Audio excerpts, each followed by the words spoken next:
Welcome back to Explaining Everything, the channel where we dive into the stories and mysteries behind everyday things.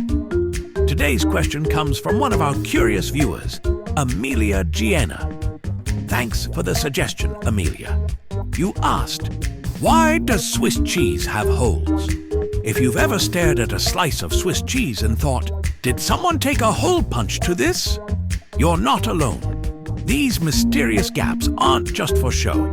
They're the result of a bizarre, bubbly process that turns ordinary milk into a block of edible polka dots.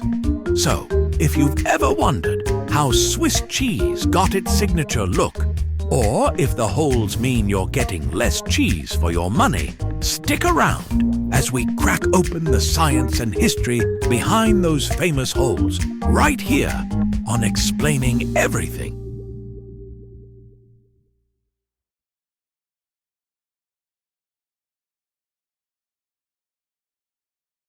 To understand why Swiss cheese has holes, we need to take a little trip into the science of cheese making. And no, it's not just some random wizardry by cheesemongers in Switzerland. The process is actually quite calculated. Swiss cheese, like Emmental, the most famous variety, starts out like any other cheese. Milk is collected, bacteria are added, and the mixture is left to ferment. But here's where the magic happens. Swiss cheese contains a specific type of bacteria called Propionibacterium freudenreichii. Yeah, try saying that 3 times fast. These little guys are the MVPs of hole making. While fermenting, these bacteria munch on lactic acid in the cheese and produce carbon dioxide as a byproduct.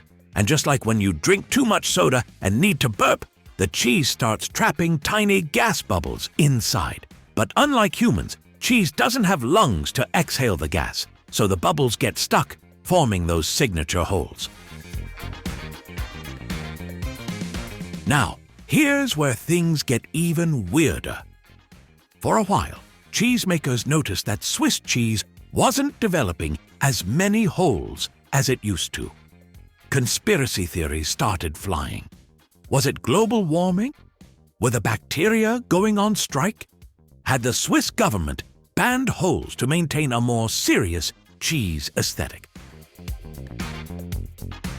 Turns out, it was something much simpler: modern dairy hygiene. Back in the day, raw milk used for cheese making contained tiny hay particles. These microscopic specks helped the gas bubbles form and grow into big, beautiful holes. But as dairy farms became more sterile, fewer hay particles made it into the milk, resulting in smoother, less holy cheese. Scientists eventually figured this out, and some cheesemakers began reintroducing tiny amounts of hay dust to bring the holes back. Yes, you heard that right. People were literally sprinkling hay dust into milk to ensure cheese kept its signature Swiss look.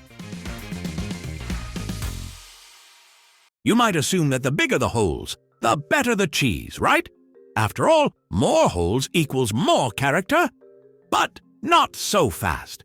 The size of the holes actually affects how the cheese is used. Big holes. Great for eating on its own, but an absolute nightmare for slicing in a deli. Ever tried making a sandwich with Swiss cheese and had all the toppings fall right through the holes? Yeah, deli workers hate that. That's why commercial Swiss cheese, especially in the US, has smaller, more manageable holes. It's a sliceability thing. Imagine a world where Swiss cheese was smooth, like a block of cheddar. It just wouldn't feel right. It would lose part of its identity, its personality. It would be like a zebra without stripes, or a pirate without a parrot. Plus, Swiss cheese holes aren't just for show. They actually impact the flavor. The gas bubbles change the texture and create subtle differences in taste, making it a bit sweeter and nuttier than other cheeses. So if you ever hear someone say, "The holes don't matter," just know they are deeply, deeply wrong. Swiss cheese isn't just scientifically fascinating, it's also unintentionally one of the funniest cheeses out there. It's the go-to cheese for cartoons, forever associated with mice and slapstick comedy. And let's be real. If cheese had a personality, Swiss cheese would be the one cracking dad jokes. It looks goofy, it's got built-in air pockets for extra fluffiness, and it's been the victim of countless holy puns. Think about it. No one ever makes jokes about cheddar or Gouda. But Swiss cheese? That stuff practically begs to be turned into comedy gold. What if someone out there just hates holes? Maybe they had a traumatic experience with a slice of Swiss and a lost pickle. Could they make a version without those pesky gaps? Actually, yes.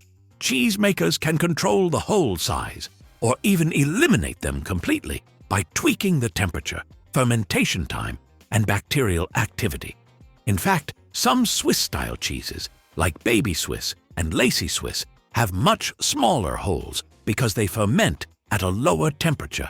Less gas production means fewer bubbles, so the cheese comes out smoother. But if you remove the holes entirely, is it still Swiss cheese? Or is it just a very confused block of dairy? That's up for debate, but one thing's for sure.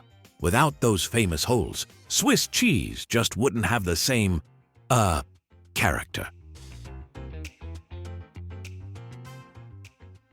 So, why does Swiss cheese have holes? It all comes down to gas, bacteria, and a little bit of old-school dairy dust. Without those holes, Swiss cheese just wouldn't be the same. It would be like Batman without the Batmobile or a peanut butter sandwich without jelly. Still functional, but missing something special. Next time you grab a slice of Swiss, take a moment to appreciate the bubbly magic inside. Those holes aren't just random gaps.